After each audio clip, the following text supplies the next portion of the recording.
6 novembre, mesdames et messieurs, la neige avait accumulé par-dessus ce magnifique champignon qui maintenant n'est plus vraiment bon. On reconnaît ses pics et ici il s'agit d'un nid ombiliqué. Mais là, mesdames et messieurs, l'idée n'est pas d'aller cueillir de champignons. Non, non, non, non, non. Après ce magnifique redout, j'ai été m'acheter des bonnes bottes de marde. Pourquoi? Pour piler. Fait qu'il faudrait peut-être que je les attache comme du monde. Mais bon, probablement que ça va... je vais en avoir par-dessus des petites bottes pareilles. C'est pas grave. L'idée, c'est d'aller cueillir quoi? Des quenouilles! Oui, mesdames et messieurs.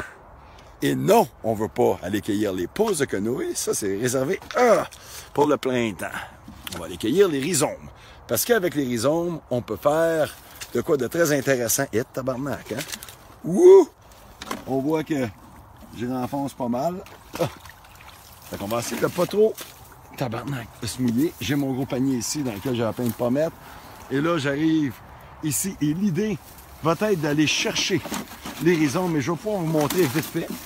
Ici, mettons, puisque nous sommes direct à côté, c'est une bouffe de survie en hiver. Et là, on va aller chercher son rhizome, lui. Comment creux est-il? J'aimerais ça l'idée. Ah, c'est frais en astique. Toute l'énergie a retourné dans les racines ici. Donc, l'idée, on voit une griffe. Regardez ça, la griffe va être la prochaine pause de l'année prochaine. Il devrait en avoir 2 ou 3. Et là, en plus, il y a des rhizomes qui s'en vont. Donc là, lui, je vais peut-être juste le laisser là. J'ai peut-être ressorti, mais il n'est pas déplanté, magané, parce qu'il est vraiment dans la boîte. L'idée va être d'aller dans l'eau, aller chercher des rhizomes. Je vous rappelle, rhizome horizontal, racine verticale. Toutes les sucres, tout l'amidon, tout le starch qu'il appelle, ben, je pense que c'est ça, l'amidon. Ce qui va nous donner la farine de luxe se renferme dans le rhizome. Donc, on ne veut pas qu'il soit brun ni jaune en dedans, on veut qu'il soit presque blanc, immaculé. Et l'idée va être d'aller dans l'eau, d'aller chercher ça, et on va pouvoir voir si je suis capable, mettons, avec celle-là ici. C'est quand même pas mal la boîte, c'est ici. Il faudrait que j'aille un milieu où c'est un peu plus... Excusez-moi, hey, regardez-moi ça, les beaux foins.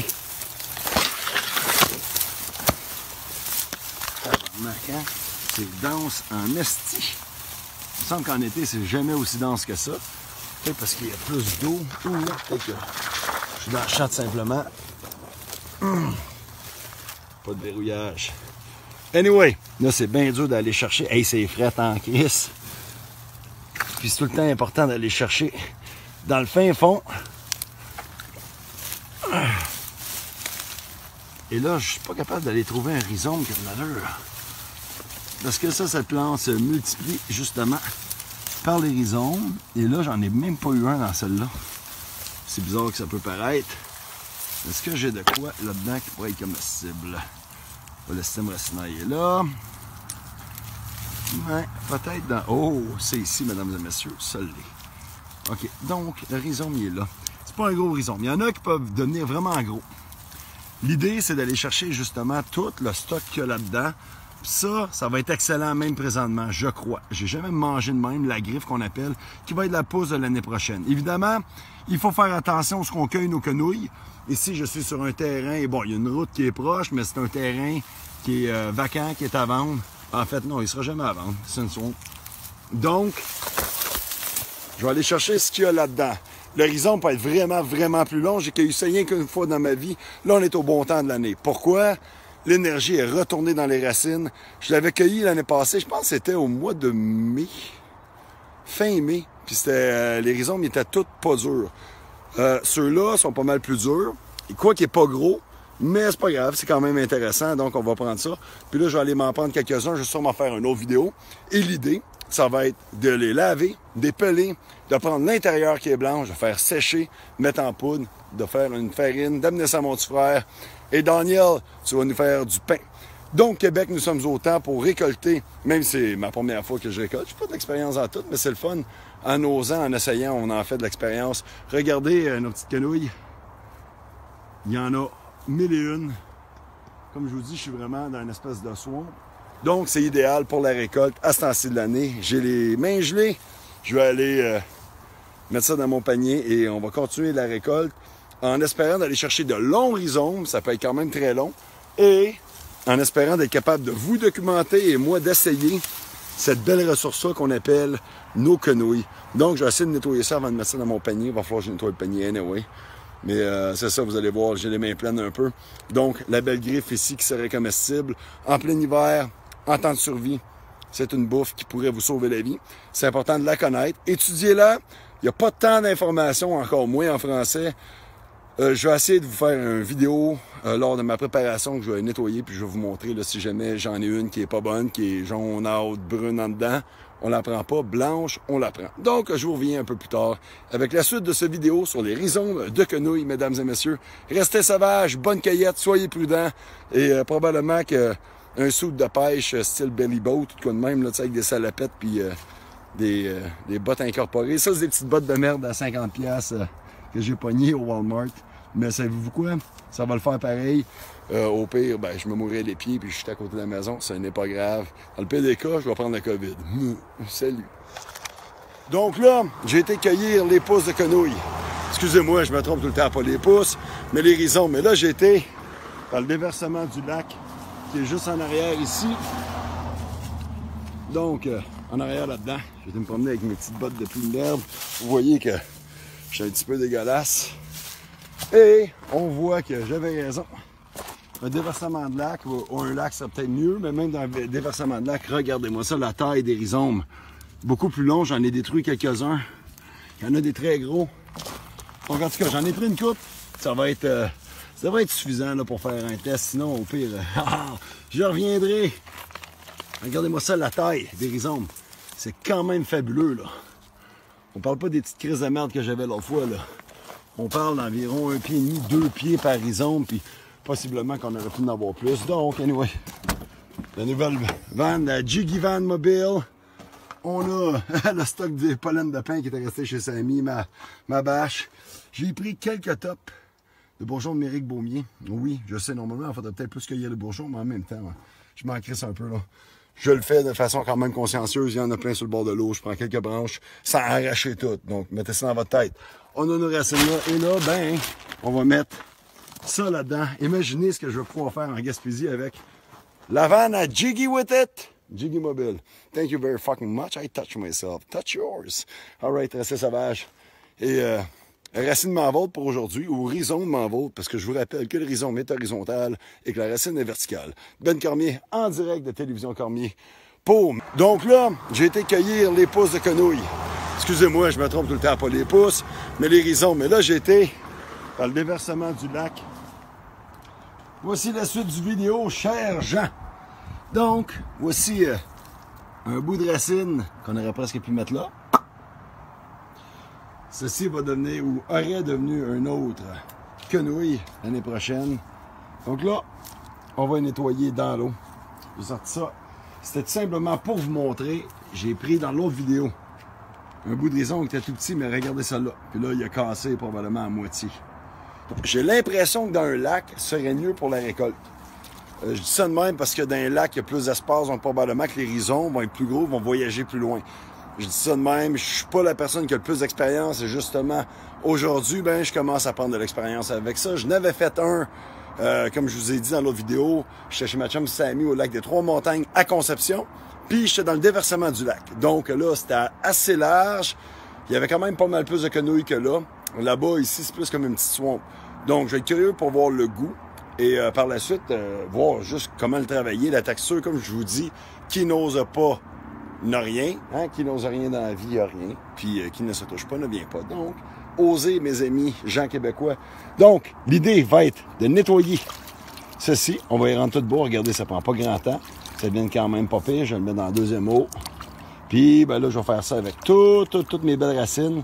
Je vais couper ces bouts-là. Je vais regarder. Je trouvais ça intéressant de voir qu'il y avait encore de matière dans ça ici. Ça ressemble beaucoup à matière qu'on trouve dans le rhizome, en fait. Donc, si on le dépluche, on regarde l'intérieur, c'est une espèce d'intérieur. Bon, là, c'est... Non, en fait, non. Pas vraiment. C'est très fibreux. C'est pas mal plus fibreux. Dans le rhizome, c'est relativement fibreux avec. Donc, j'ai hâte de voir la texture. J'aurais cru que ça aurait été plus dur que ça. C'est spongieux, comme j'ai vu dans une vidéo que j'ai regardée tantôt, il dit que c'est spongieux. Quand on arrive ici, c'est un peu plus dur dans la corne, ou la griffe plutôt. Et bon, anyway, on va faire les tests, et c'est en faisant des tests qu'on découvre, et c'est ainsi que je vais être capable de vous partager. En osant, ben, on va découvrir, on va faire l'expérience. On voit ici une autre petite griffe qui sort.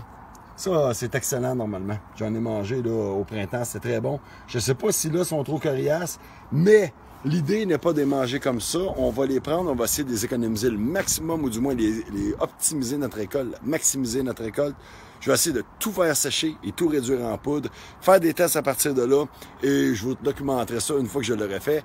Question de vous amener un peu de connaissances. J'ai pas vu grand monde qui faisait ça ici au Québec. Je dis pas qu'il n'y en a pas, par exemple. C'est sûr qu'il y en a plein qui l'ont fait, il y en a plein qui ont plein d'expérience, pas mal plus que moi pour le faire.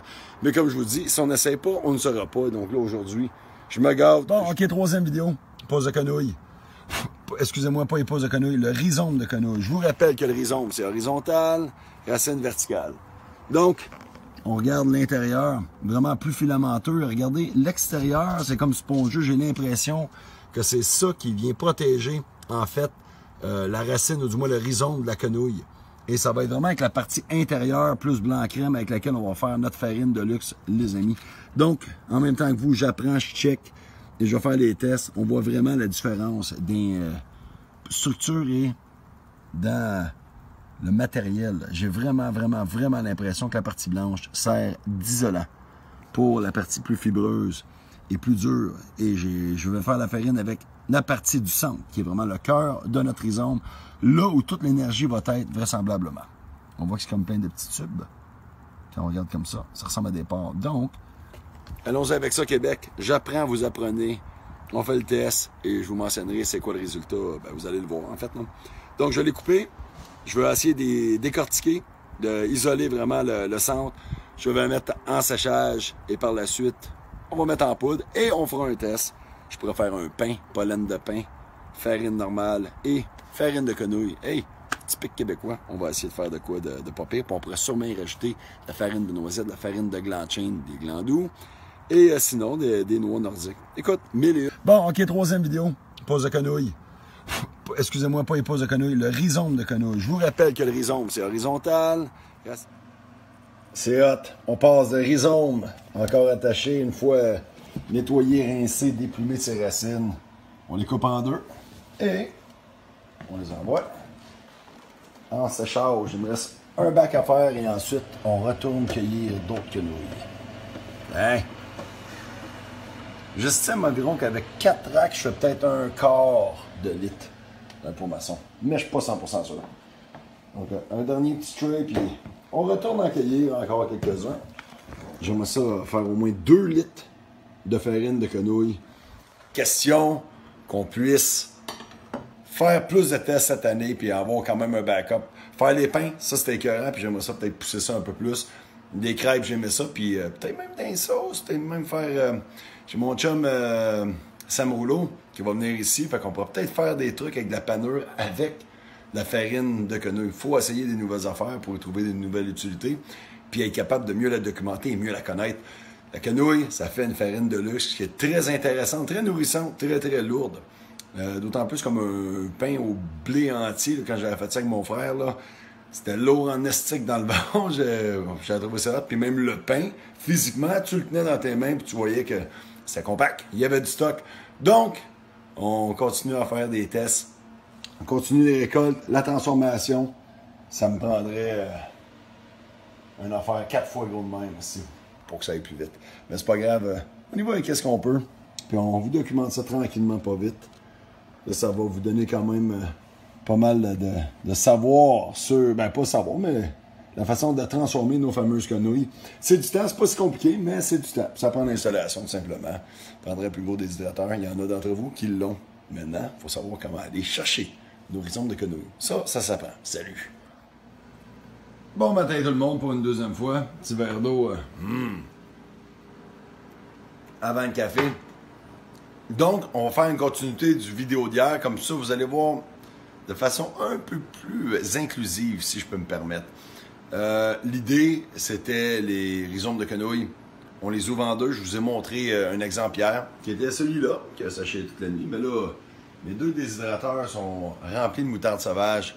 et c'est pas prêt. Donc, je prends un peu d'avance pour remplir un peu plus la tête à ma plus blonde. Check bien ça. Pas la tête. Hey, remplir la tête. Excusez-moi, je suis fatigué. Remplir la table. On voit que...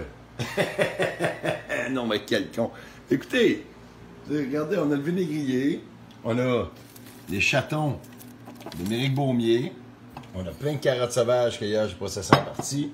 On a des cerises de terre déshydratées. Et on a l'impossibilité. Durant ce temps-là, vite fait de même, je suis en train de me faire bouillir des racines de bardane qui sont ici. Pourquoi je ferais bouillir ça? Parce que, figurez-vous donc, que j'ai recommencé à avoir mal et dans mon pouce et dans mon gros orteil.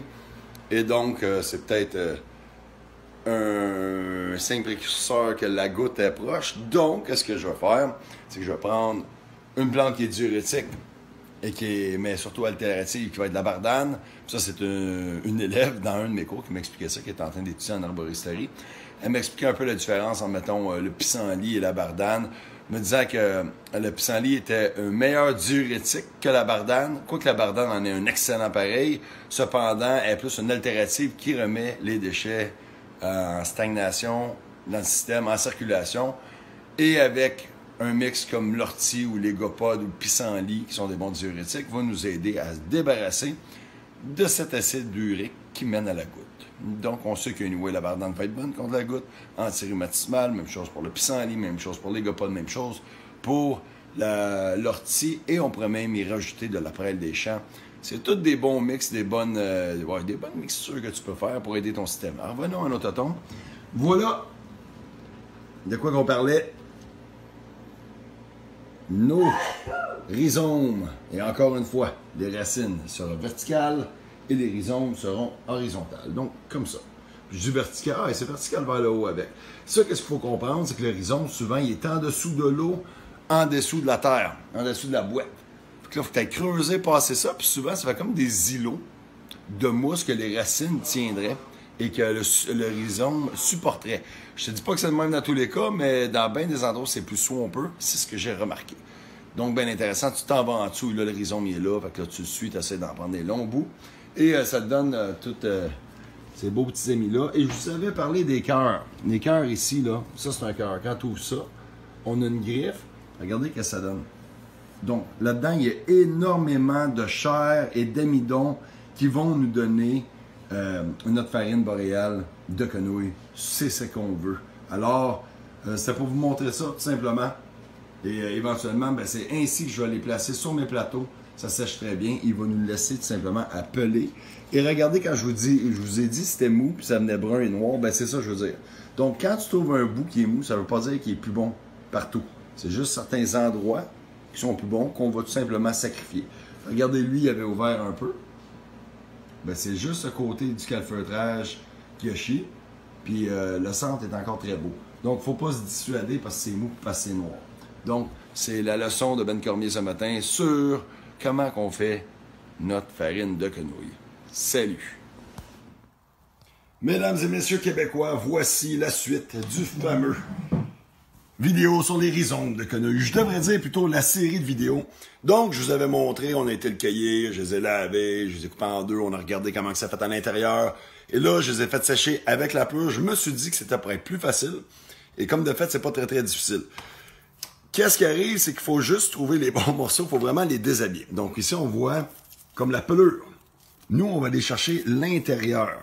Vraiment, la partie où tous les micronutriments sont, et c'est là que l'amidon et la nutrition, elle est. Je vais essayer de vous trouver ça. Est-ce que je vais être capable? Là, la question. OK. Celle-là, voilà. Donc, c'est sûr que, excusez-moi, c'est dur de filmer et de le faire en même temps, mais vous comprenez un peu le topo, le concept. On expose vraiment la partie à l'intérieur qui est vraiment blanche, très fibreuse. Et là, vu que c'est sec, on va pouvoir l'envoyer dans le moulin à café. Puis, ça va nous donner ces petits pieces-là. On met ça dans le petit moulin à café de merde. On va brasser, il va falloir faire attention pour que le mécanisme ne se fasse pas prendre par ça. J'ai l'impression, pour de vrai, que ceci pourrait faire du bon cordage. Je ne sais pas à quel point c'est solide, mais c'est quand même très fibreux. Donc, j'imagine que tressé, il y aurait de quoi de très intéressant à pouvoir faire avec ça. Mettons que nous étions en survie, on va chercher de la bouffe, puis on veut utiliser, maximiser notre récolte. Probablement qu'on pourra se faire une espèce de petit cordage avec ça qui serait relativement solide. Les quenouilles, c'est quand même très fibreux. Donc, ceci dit, durant ce temps-là, j'avais un petit chaga qui se faisait, ma petite tasse de café caca, à mon image bien sûr. J'ai écrasé les pommes que je suis en train de faire l'autre fois, et là, ben, quand tu prends des affaires de merde comme ça, ben, ça casse une minute, donc tu es obligé de prendre des vieilles affaires de merde comme ceci. Moi, je suis en train de comme tamiser ça, on sort l'eau, ou du moins le jus, que je vais mettre, je vais faire passer une coupe de fois dans les tamis. Je vais essayer de le purifier, même si je m'en calisse un peu, à vrai dire. Mais peu importe, l'idée va être de mélanger ça à la toute fin avec le poivre des dunes. Pourquoi à la toute fin, le poivre des dunes? J'ai remarqué que c'est très dur d'en extraire la saveur. Les seules fois que j'étais vraiment capable, c'est quand je l'ai ajouté à la toute fin. Donc, je pense que je vais essayer de le mettre dans la gelée à la fin, juste avant que ça gélifie, si je peux dire, pour essayer de maximiser l'extraction de saveur du poivre des dunes, qui pour moi, ça fait style pot pourri, va se mélanger très très bien à nos pommes sauvages. On va faire le test avec ceux-ci, ou du moins celles-là. Elles étaient comme pas mal décalissées sur le pommier, encore dans le pommier et non pas à terre, donc j'étais brassé l'arbre, j'ai récolté. Les pommes étaient maganées, je suis pas mal sûr qu'on va être capable d'avoir une extraction qui va être bonne. Ça reste à voir, c'est en faisant des tests qu'on sait. Donc, continuité de cette vidéo-là, pour nos petits rhizomes de quenouilles, ça donne ceci. La prochaine étape, c'est de les mettre en poudre et de séparer la fibre de l'espèce de farine de luxe. Et par la suite, ben, je vais essayer de faire un pain. J'irai voir mon frère cette semaine et je lui laisserai de la farine avec du pollen de pain. Peut-être qu'on pourrait essayer de faire de quoi d'intéressant. Donc, restez sauvages, bonne récolte, soyez prudents, récoltez pas en imbécile les rhizomes de quenouilles. Je vous rappelle, ça demeure une espèce qui est relativement fragile, tout dépendant des endroits que vous êtes. Il y a des endroits qui en ont des mers, d'autres qui en ont pas. Salut, à la prochaine. Mesdames et messieurs, on prend ceci là. Les quenouilles, rhizomes de quenouilles. On enlève la partie du centre et on met ça là-dedans. Biz, on s'en sort une poudre qu'on filtre dans nos petits filtres. C'est pas les bons, mais regardez ce que ça donne. Oui, je le veux.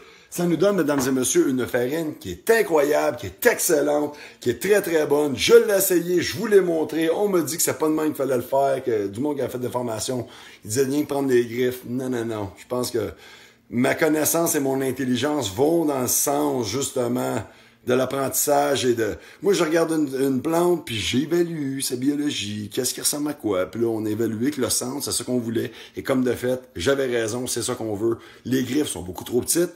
Les rhizomes, on a vu le côté spongieux qui vient protéger le centre, tout ce que tout notre amidon est. C'est avec ça qu'on veut faire notre farine. Ben, Chris, j'avais raison, mesdames et messieurs. Ça nous donne ceci. Oui, je suis content de vous présenter la farine de quenouille. J'ai beaucoup de travail à faire encore. Il me reste tout ça à faire. Et là, il faut que j'aille à Tremblant. Donc, je vais aller à Tremblant, chercher mes screens, ma bâche. Puis, je vais aller cueillir des racines de renouille du Japon parce que c'est le temps. Il fait chaud. Je vais sortir ma fourche. Je vais vous documenter ça. Resveratrol pour mon chum qui a sclérose en plaques. Oui, je le veux. Par la suite, ça donne bien. C'est à côté du lac des Trois-Montagnes. Du moins, c'est direct là. Et c'est là que j'allais cueillir mes quenouilles l'année passée, du moins cette année, mais au printemps. Allons-y gaiement. Je m'en vais me chercher d'autres rhizomes de quenouilles parce que satisfaction garantie. Benoît est content. Mon argent m'a été remis. Esti, je dis de la merde. Je suis bien trop content. Je décalisse dans le Nord avec ma nouvelle vanne que mon oncle m'a donnée. Restez sauvages et au plaisir de vous partager. Salut Québec.